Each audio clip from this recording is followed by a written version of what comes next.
আলাইকুম। আজকে আমরা যে উদ্দেশ্য নিয়ে এখানে একত্রিত হয়েছি সেই উদ্দেশ্যটা শুধু সফল করা আমাদের সবার, আমরা এখানে যারা উপস্থিত আছি শুধু তাদেরই দায়িত্ব নয়, পুরো কুড়িগ্রামবাসীর দায়িত্ব।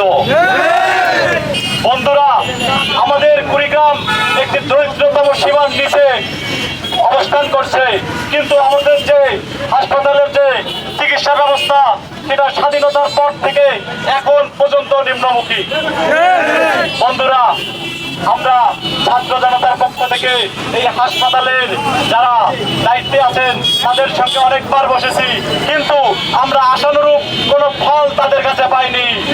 বরং তারা আমাদের ভাইদের উপর নির্যাতন করেছে, তারা আমাদের ভাইদের গায়ে হাত তুলেছে। ওই হাসপাতালে যে সিন্ডিকেট চক্র আছে, যে দালাল চক্র আছে, এরা একটি রাজনৈতিক দলের আশ্রয় এবং প্রশ্রয়ে বেড়ে উঠছে। আমরা 5ই আগস্টের পর থেকে যতবারই এদের বিরুদ্ধে কথা বলেছি ততবারই এরা আমাদেরকে প্রতিহত করার চেষ্টা করেছে।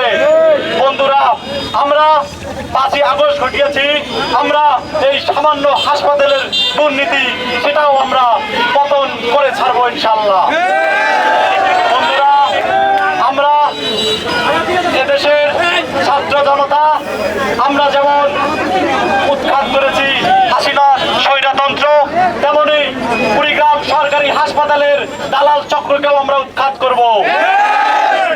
সংগ্রামী কুড়িগ্রামবাসী, আমরা শুধু কুড়িগ্রাম নিয়েই এত চিন্তা করছি, কিন্তু আপনারা দেখেন আমাদের বিভিন্ন যে রাজনৈতিক দল আছে, আমার মনে হয় না আমরা যতবার ছাত্র সংগঠন হয়ে কুড়িগ্রাম সরকারি হসপিটালে গিয়েছি অন্য কোনো রাজনৈতিক দলের নেতারা ওখানে গিয়েছে।